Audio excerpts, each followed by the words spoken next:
Dynamic Karnataka YouTube channel ಈ ಕ್ಷಣದ ಸುದ್ದಿಗೆ ಸ್ವಾಗತ. ರೇಣುಕಾಸ್ವಾಮಿ ಕೊಲೆ ಪ್ರಕರಣ, ಜೈಲಿನ ಸಂಕಷ್ಟದ ಬಗ್ಗೆ ಅಳಲು ತೋಡಿಕೊಂಡ ದರ್ಶನ್, ಪತ್ನಿಯ ಮುಂದೆ ಕಣ್ಣೀರಿಟ್ಟ ಚಾಲೆಂಜಿಂಗ್ ಸ್ಟಾರ್. ರೇಣುಕಾಸ್ವಾಮಿ ಕೊಲೆ ಪ್ರಕರಣಕ್ಕೆ ಸಂಬಂಧಿಸಿದಂತೆ ಚಾಲೆಂಜಿಂಗ್ ಸ್ಟಾರ್ ದರ್ಶನ್ ಅವರು ಈಗಾಗಲೇ ಪರಪ್ಪನ ಅಗ್ರಹಾರ ಜೈಲನ್ನು 2ನೇ ಬಾರಿಗೆ ಸೇರಿದ್ದಾರೆ. ಅವರಿಗೆ ಈಗ ಜೈಲಿನಲ್ಲಿ ಕನಿಷ್ಠ ಸೌಲಭ್ಯವೂ ಕೂಡ ಸಿಗುತ್ತಿಲ್ಲ. ಇದರಿಂದ ಅವರು ಜೀವನದಲ್ಲಿ ಬೇಸರಗೊಂಡಿದ್ದಾರೆ ಎಂದು ಹೇಳಲಾಗಿದೆ. ಅಲ್ಲದೆ ಅವರು ತಮ್ಮ ಪತ್ನಿ ವಿಜಯಲಕ್ಷ್ಮಿ ಅವರೊಂದಿಗೆ ಸ್ವತಃ ಈ ವಿಚಾರವನ್ನು ತೋಡಿಕೊಂಡಿದ್ದಾರೆ. ನನಗೆ ಇಲ್ಲಿ ಯಾವುದೇ ಸೌಲಭ್ಯಗಳು ಸಿಗುತ್ತಿಲ್ಲ, ನನಗೆ ಈ ಹಿಂದೆ ಇದ್ದಂತೆ ಇಲ್ಲ, ಹಾಗಾಗಿ ನನಗೆ ಜೀವನದಲ್ಲಿ ಬೇಸರವಾಗಿದೆ ಎಂದು ಅವರು ತಿಳಿಸಿದ್ದಾರಂತೆ. ನೀನು ಇಲ್ಲಿಗೆ ಬರಬೇಡ, ಇಲ್ಲಿ ಬಂದು ಸಾಮಾನ್ಯವಾಗಿ ಎಂಟ್ರಿ ತೆಗೆದುಕೊಳ್ಳುವುದಕ್ಕೆ ಗಂಟೆಗಟ್ಟಲೆ ಕಾಯಬೇಕಾಗುತ್ತದೆ, ಹಾಗಾಗಿ ನೀನು ಇಲ್ಲಿಗೆ ಬರುವುದೇ ಬೇಡ ಎಂದು ಅಳಲು ತೋಡಿಕೊಂಡಿದ್ದಾರಂತೆ. ಇಲ್ಲಿ ನನಗೆ ಹಾಸಿಗೆ ಮತ್ತು ದಿಂಬು ಕೂಡ ಸಿಗುತ್ತಿಲ್ಲ, ಕನಿಷ್ಠ ಯಾವುದೇ ಒಂದು ಸೌಲಭ್ಯವೂ ಕೂಡ ನನಗೆ ದಕ್ಕುತ್ತಿಲ್ಲ ಎಂದು ಅವರು ತಮ್ಮ ಪತ್ನಿಯೊಂದಿಗೆ ತಿಳಿಸಿದ್ದಾರೆ ಎಂದು ಹೇಳಲಾಗಿದೆ.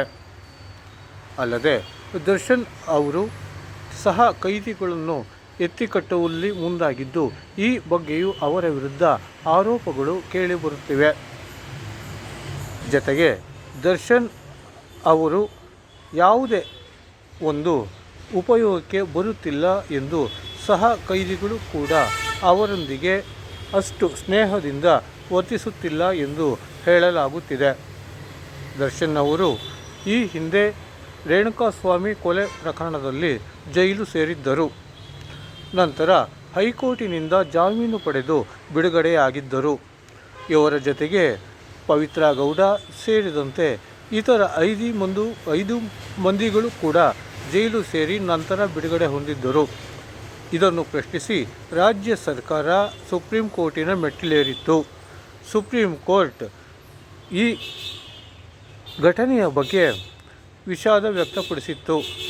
ಅಲ್ಲದೆ ತರಾತುರಿಯಲ್ಲಿ ವಿವೇಚನಾ ರಹಿತವಾಗಿ ಜಾಮೀನನ್ನು ಮಂಜೂರು ಮಾಡಲಾಗಿದೆ ಎಂದು ಆಕ್ಷೇಪವನ್ನು ವ್ಯಕ್ತಪಡಿಸಿತ್ತು.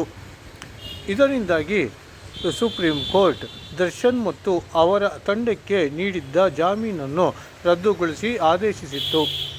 ಹಾಗಾಗಿ ಅವರು ಮತ್ತೆ ಬೆಂಗಳೂರಿನ ಪರಪ್ಪನ ಅಗ್ರಹಾರ ಜೈಲು ಸೇರಿದ್ದರು.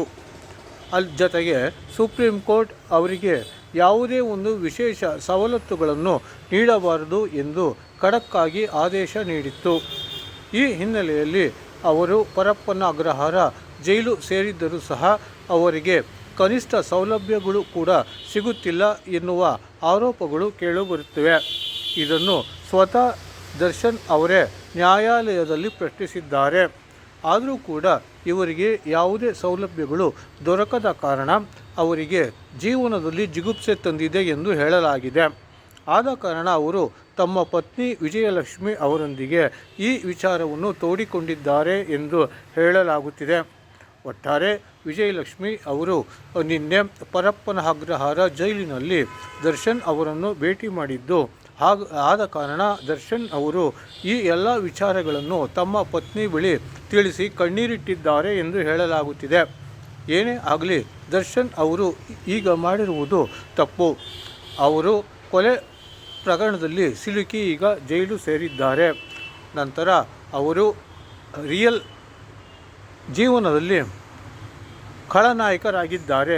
ರಿಯಲ್ ಲೈಫಿನಲ್ಲಿ ಅವರು ಹೀರೋ ಆಗಿದ್ದು, ಆದರೆ ಈಗ ರಿಯಲ್ ಲೈಫಿನಲ್ಲಿ ಅವರು ಖಳನಾಯಕರಾಗಿ ವಿಜೃಂಭಿಸುತ್ತಿದ್ದಾರೆ.